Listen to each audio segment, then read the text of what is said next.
राजा चंद्रभान एक बहुत ही अच्छे राजा थे।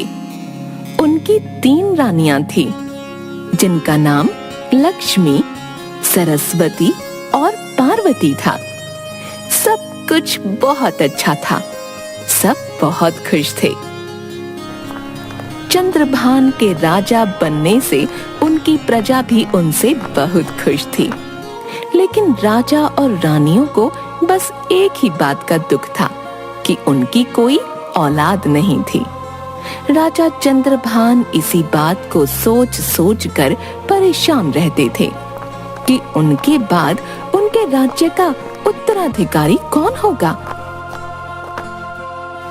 एक दिन महाराज अपनी तीनों रानियों के साथ बैठकर कार्यक्रम देख रहे थे, जिसमें एक व्यक्ति तरह तरह की कला का प्रदर्शन करके उनका मनोरंजन कर रहा था। जब कार्यक्रम खत्म हुआ तो राजा ने उसे अपने पास बुलाया। तुमने तो समा बांध दिया। तुम्हारा नाम क्या है? महाराज, हमारा नाम है मनोरंजन। चलो दिल्ली ले चलें। अभी नहीं, फिर कभी चलेंगे। चलिए ना महाराज, दिल्ली चलते हैं, वहाँ ताजमहल भी देख लेंगे। ताजमहल तो कश्मीर में है। तुम दोनों ही गलत कह रही हो, ताजमहल तो आगरा में है। अगर मैं ना होती तो न जाने तुम दोनों का क्या होता। अरे मेरी तो सुनो। मनोरंजन जी, आप दिल्ली में रहते हैं क्या? महाराज, मैं आपके पड़ोसी मुल्क में ही रहता हूँ। और चलो दिल्ली ले चलें, मेरा तकिया कलाम है। अच्छा, मेरा भी तकिया कलाम है, चलो बाहर ले चलें। राजा के ये कहते ही सारे लोग हंसने लगे और मनोरंजन वहां से जाने लगा। तभी उसने देखा कि उसकी पत्नी और उसका एक छोटा सा बच्चा भी उसके साथ जा रहे हैं। राजा ने उसे वापस बुलाया और बहुत सा धन और स्वर्ण मुद्राएं उपहार में दिए। रात के समय, क्या हुआ महाराज, आप इतना परेशान क्यों लग रहे हैं? जब से आपने मनोरंजन के बेटे को देखा है, तब से आप उदास लग रहे हैं। पता तो है तुम्हें, मैं क्यों परेशान हूँ। तभी वहाँ बाकी रानियां आती हैं और आते ही कहती हैं, चलो चलो महाराज, हम सब घूमने चलते हैं। हाँ, चलो, खूब मजा आएगा। एक काम करो, तुम सब चले जाओ, मेरा मन नहीं है। चलिए ना, आपका थोड़ा मन बहल जाएगा, और बहुत दिनों से हम कहीं गए भी तो नहीं हैं।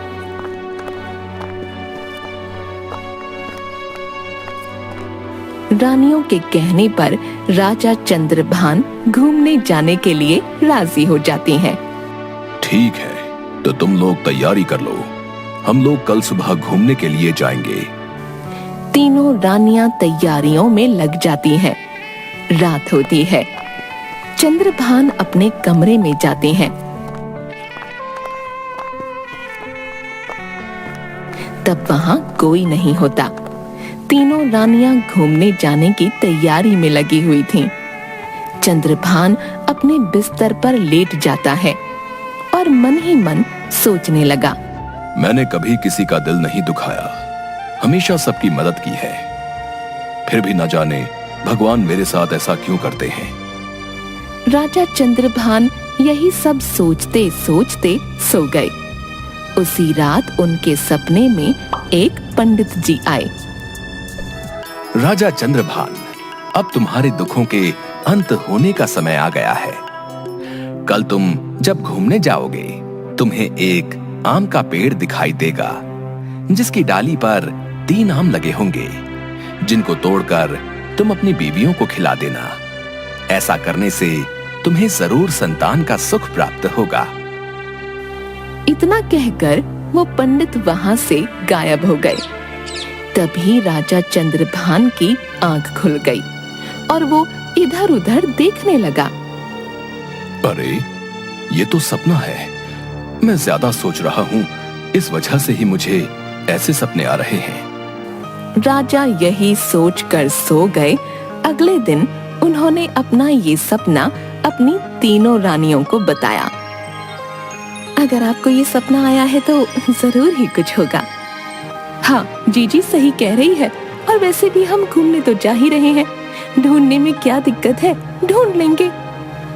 दोनों रानियां चंद्रभान को उस पेड़ को ढूंढने के लिए कहती हैं, लेकिन सबसे छोटी रानी कुछ नहीं कहती। चलो चलते हैं, घूमने चलते हैं।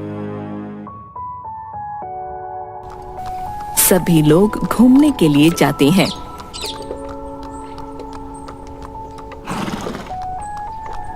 वाह वाह, कितना अच्छा लग रहा है यहाँ, बिल्कुल स्वर्ग जैसा अनुभव हो रहा है। चिड़ियों की चहचहाहट, कोयल की कूक, सब कितना अच्छा लग रहा है। और नदी का ये ठंडा पानी, सब कितना अच्छा लग रहा है। सब लोग मजे कर रहे थे, लेकिन राजा चंद्रभान इधर उधर उस आम के पेड़ को ढूंढ रहे थे। उन्होंने इधर उधर देखा, लेकिन कहीं भी उन्हें वो पेड़ नहीं दिखाई दिए। वो निराश हो गए। मैं फालतू में ही इतना सोच रहा हूँ। मैं ये भूल गया था कि वो एक सपना है।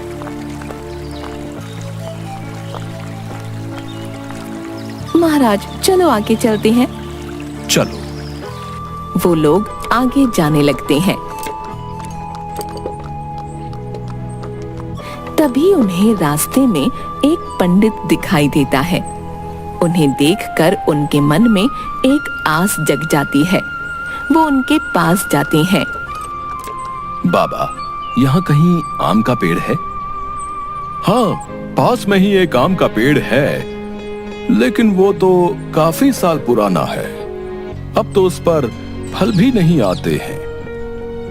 अच्छा, फल भी नहीं आते? चलिए ठीक है।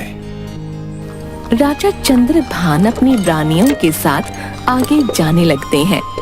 तभी उन्हें वो आम का पेड़ दिखाई दिया। वो उस पेड़ के पास गए तो उन्होंने देखा कि उस पेड़ पर केवल 3 आम थे। अरे, ये कैसा पेड़ है? इस पर तो बस 3 ही आम हैं। चंद्रभान उन आमों को देखकर खुश हो गया। उसने तुरंत अपने सेवकों को उन आम को तोड़ने के लिए कहा। सेवकों ने आम तोड़कर राजा को दे दिए। राजा आम देखकर बहुत खुश हुए। अब मेरा पिता बनने का सपना जरूर पूरा होगा। राजा आम को अपने पास रख लेते हैं और थोड़ी देर घूमने के बाद वो लोग वापस महल आ जाते हैं। महल आने पर उन्होंने वो तीनों आम निकाले और अपनी रानियों को बुलाया। ये तीनों आम तुम तीनों खा लो। इसे खाने से तुम तीनों गर्भवती हो जाओगी। दोनों रानियों ने आम लिए, लेकिन सबसे छोटी रानी लक्ष्मी ने वो आम नहीं खाया, क्योंकि उन्हें आम बिल्कुल पसंद नहीं था और वो इन सब चीजों पर भरोसा भी नहीं करती थी। जब ये बात राजा को पता चली तो राजा बहुत गुस्सा हुए। वो इतना ज्यादा गुस्सा हो गए कि उन्होंने लक्ष्मी को अपने महल से निकाल दिया। महल से निकलने के बाद वो जंगल में अपना जीवन यापन करने लगी। कुछ दिनों बाद चंद्रभान की दोनों रानियां गर्भवती हुईं। इधर राजा की तीसरी रानी भी गर्भवती हुई और कुछ महीनों बाद तीनों रानियों ने एक एक पुत्र को जन्म दिया। लक्ष्मी के बेटे ने बड़ा होते होते कई विद्याएं ग्रहण कर लीं। एक दिन लक्ष्मी ने उसे अतीत की बात बताई और महल जाकर राजा की सेवा करने के लिए कहा। भरत अपनी माँ की बात मानते हुए महल की ओर चल दिया। प्रणाम महाराज। प्रणाम। कौन हो तुम और कहां से आए हो? महाराज, मैं यहाँ काम की तलाश में आया हूँ। ठीक है, तुम हमारी सेना में शामिल हो जाओ। जी महाराज। भरत राजा चंद्रभान की सेना में शामिल हो गया और कुछ ही दिनों में वो सेना का सेनापति बन गया। वो हर कला में निपुण था। राजा चंद्रभान उससे बहुत खुश रहते थे, लेकिन उसके दोनों बेटे करण और अर्जुन उससे बहुत जलते थे। एक दिन, भैया, इसका कुछ तो करना पड़ेगा, ऐसे तो ये धीरे धीरे महल में आ जाएगा। हाँ, सही कह रहे हो तुम। भैया, क्यों ना हम इसे मरवा दें? नहीं करण, हम ऐसा नहीं कर सकते। अगर हमने ऐसा किया तो महाराज हमें नहीं छोड़ेंगे। इसको तो किसी और तरीके से फंसाना होगा। हाँ भैया, मेरे पास एक योजना है। हम दोनों कल शिकार पर जाएंगे और वापस घर नहीं आएंगे। पिताजी हम दोनों को ढूंढने के लिए जरूर उस भरत को भेजेंगे, और जब हम नहीं मिलेंगे तो पिताजी खुद ही उसे मौत के घाट उतरवा देंगे। हाँ भैया, आप सही कह रहे हो। अगले दिन दोनों भाई शिकार के लिए निकल जाते हैं और शाम होते ही महल में उनकी मां परेशान होने लगती है। किसी तरह महाराज उन्हें समझाते हैं। रात गुजरती है और सुबह सवेरे ही वो भरत को अपने पास बुलाते हैं। सेनापति भरत, अभी जाओ और हमारे पुत्रों को ढूंढ कर लाओ।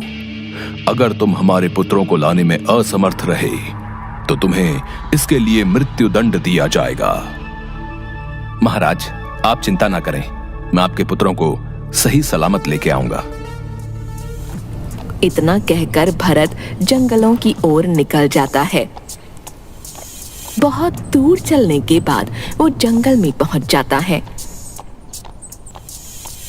और उन्हें ढूंढने लगता है, लेकिन उसे कहीं कोई नजर नहीं आता।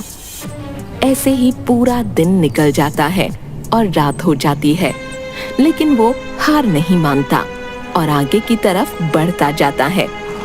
बहुत दूर चलने पर उसे कुछ रोशनी दिखाई देती है।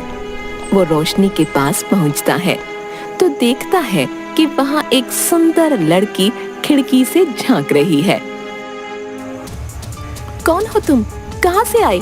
चले जाओ यहाँ से, वरना वो राक्षस तुम्हें भी कैद कर लेगा। मुझ जैसे कई लोग यहाँ कैद हैं, तुम यहाँ से चले जाओ। भरत उस लड़की की बात से बिल्कुल नहीं डरा और मन ही मन सोचने लगा कि हो ना हो वो लोग भी यही हैं। तभी वो राक्षस वहां आ जाता है और उसे देख लेता है, और जैसे ही वो उसे अपनी कैद में करना चाह रहा होता है, वैसे ही, आओ मुझसे युद्ध करो, मैं तुमसे युद्ध करना चाहता हूँ। जाओ जाओ यहाँ से, मुझसे युद्ध करना बच्चों का काम नहीं। हाँ। जादुई शक्तियों से तो कोई भी युद्ध जीत सकता है। अगर इतने बलवान हो तो बिना जादुई शक्तियों के युद्ध करो। ठीक है, मुझे मंजूर है। दोनों के बीच बहुत युद्ध होता है। कभी वो राक्षस उसे पटकता, कभी भरत उस राक्षस को पटकता। बहुत देर युद्ध चलने के बाद वो राक्षस को हरा देता है और सबको आजाद कराकर महल पहुंचता है। वो दोनों अपनी गलती के लिए उससे माफी मांगते हैं और अपनी जान बचाने के लिए शुक्रिया अदा करते हैं। साथ ही साथ राजा को पूरी बात बताते हैं। जब राजा को पूरी बात का पता चलता है, मुझे माफ कर दो, लेकिन तुमने ये सब सीखा कहां से? तुम्हारे घर वाले कौन हैं? महाराज, मैं आपकी तीसरी रानी लक्ष्मी का पुत्र हूं। उन्होंने ही आपकी सेवा के लिए मुझे यहाँ भेजा है। भरत के मुंह से बात सुनते ही राजा की आंखों में पानी आ गया, क्योंकि वो सबसे ज्यादा प्यार छोटी रानी से करते थे। उन्हें अपनी गलती का एहसास हो चुका था।